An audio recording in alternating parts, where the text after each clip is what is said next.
umaga mga bisakol. Araw po ng Martes. Atin pong alamin o tikman ang lutong Wow! bibingka ng San Pablo. Ito na tayo sa may tindahan banda ng bisakol mayroong lang nabili. May patalsin na hindi tayo. Ating tatlong tindahan sa natin isa. Hindi tayo sa tatlong tindahan. Ating tinikman kung pareho sila ng lasa. Wow! Pare-pareho ang lasa ng gawa. Kasi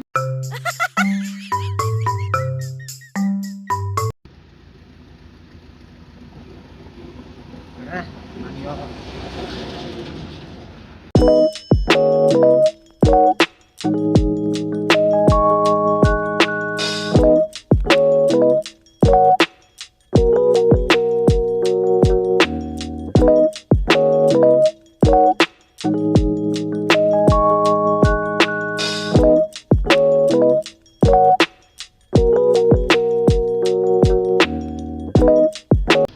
Pero nakabili na tayo ng Wow! bisakol. Dalawang piraso. Ang purpose nito bisakol ay ating tikman. Hindi naman natin alamin yung ano. Hindi naman natin pwedeng ano yung lasa kung sino talaga mas masarap. Pero kayo rin ang ano bisakol kung kayo gustong bumili dito. Tikman nyo lahat. Parang nyo kung sino talaga mas masarap dito. Pero magkatabi-tabi ito ba kayo magpare-pareho lang ang lasa. Kaya gusto ko lang matikman. At isa lang kasi ang lagi kong binibilhan dito.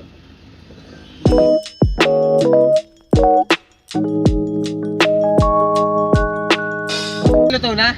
Kabila akong dalawa? Okay. Salamat.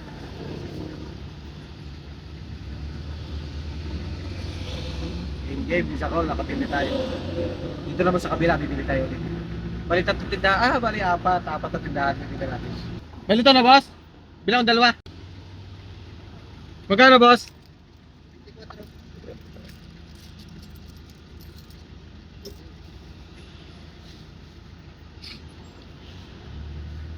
Okay ba? Malaki. Malaki. Walang tinda dito yung isa. Ito mga bisol, tatlong tindahan ang ating nabilhan. Ngayon, ako yan sa bahay. Ating tikman kung ito ay pare-pareho pala, pare-pareho ang lasa. Pero marami dito bisol, marami kayong pagpipilian dito na bibilhan. Depende na lang sa lasa kung saan kayo komportable or masasarapan. Kasi marami tindahan dito ng nagluluto ng titinda. Along the highway lang ito mga bisakol, Marlica Highway na San Pablo City. Bago magbayan, malayo pa sa bayan. So, marami dito, marami kayong pagpipilian. Kaya kung kayo mapapano sa ano na galing kayo sa biyahe na medyo kumakalam-kalam na sikmura, ay yung daanan o tikman ang mga gawang San Pablo na bibingka. At hindi kayo magsisisi at ito na may pantawid gutom lang. At ito ay bigas din naman ito bigas. Kaya malalaman natin mamaya po isa. Wow! Yun mga bisakol, nandito natin sa bahay, Wow! dumating na tayo. Atin ang tikman, ang bibingka na bilhin natin sa tatlong tindahan ay huwag na lang natin sabihin kung kanino natin, kung sino-sino ang may-ari. Ito, isang tindahan to. Ito. Tig-dalawa, bumili ako ng tig-dalawa. Pero pare-pareho lang sila ng sizes mga bisakol. Ang atin lang dito ay ating tikman kung pare-pareho sila ng lasa. Pare-pareho lang din naman sila ng ingredients. Ayun. Meron lang medyo sunog, merong hindi. Pero tikman natin, bawat isa. Kung pare-pareho sila ng lasa. Isang kagat lang kasi ako, ilang beses na ako na nito, nakabili. Pero hindi ko na i-compare lahat. Pero yun ay siguro mga 6 na tindahan yun. Kasi sarado yung tatlo. Tapos, tikman natin itong tatlo. Pupuli sa susunod, lahat sila tikman, bilhan natin. Kay kanino, kung anong lasa.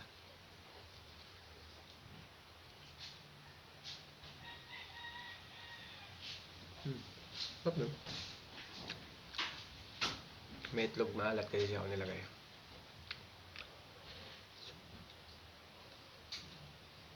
Ang sarap pala pag mainit. Wow. Kaya ngayon.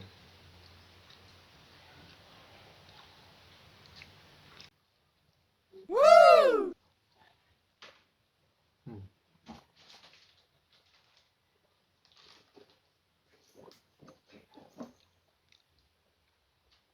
Mayaman talaga ang San Pablo sa buko. Mabuko talaga ng buko.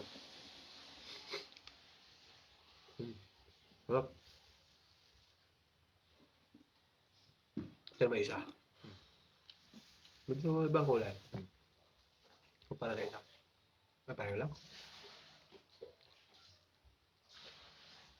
Pero may ano, may kaibahan. Medyo malaki ito isa. Kaysa dito. Medyo malaki ito. Tikman natin ito.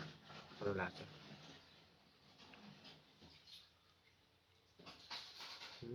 Tikman natin dati ka. Ay, walang itlog. Walang itlog ang isa. Walang itlog maalat.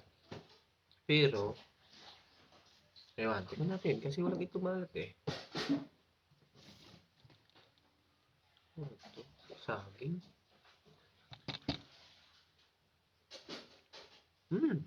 May saging. Ano ba yun?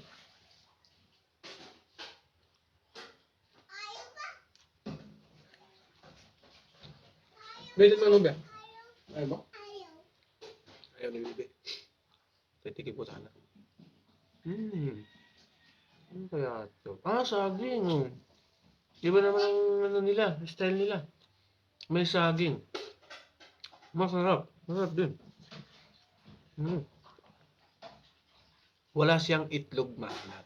Pero meron siyang saging. Hindi ko alam kung ano saging yun. Kung nilagay.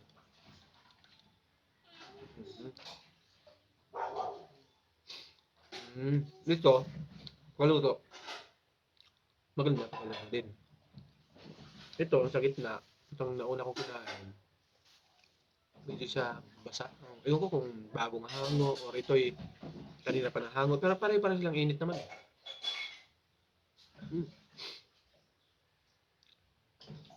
Ito, walang itlog maalat. Mga kalugay. Magkakaiba sila ng lasa. Itong dalawang to.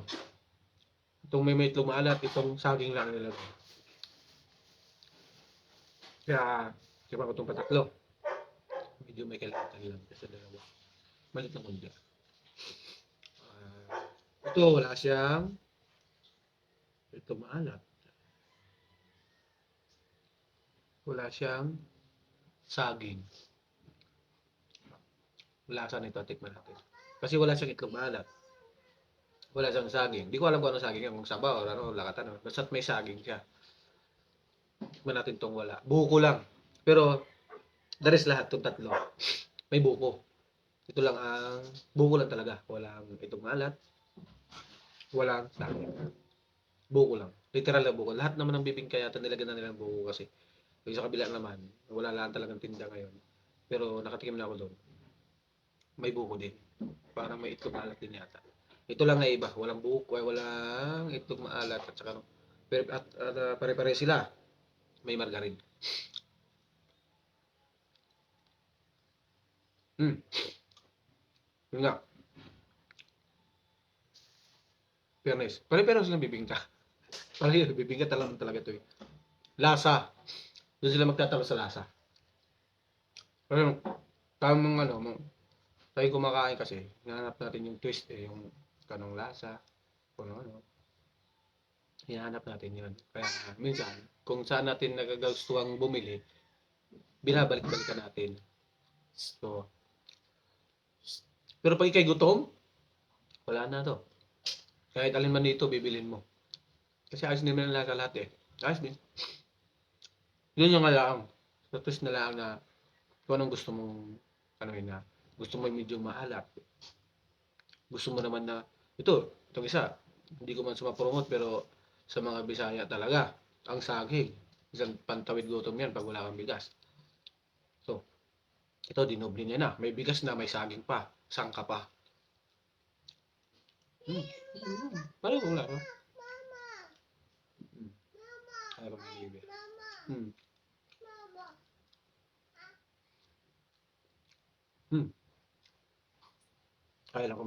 Tancho. Pero, lahat. Pare-pare, magkakaiba sila ng lasa dahil sa mga inilagay. Pero pare-pare sila ng bigas. May bigas ang ano. Tapos, buko. Doon lang nagkaiba sa may ito malat. Sa saba. Ito yung sa wala. Pero sila rin silang tatlo. Puro may buko. Kasi yan San Pablo, mayaman sa buko.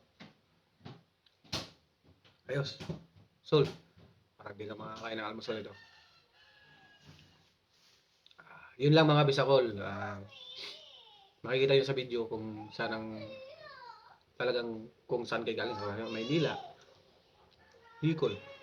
Pagdating ng San Pablo, alam niyo na. Alam niyo na kung saan banda.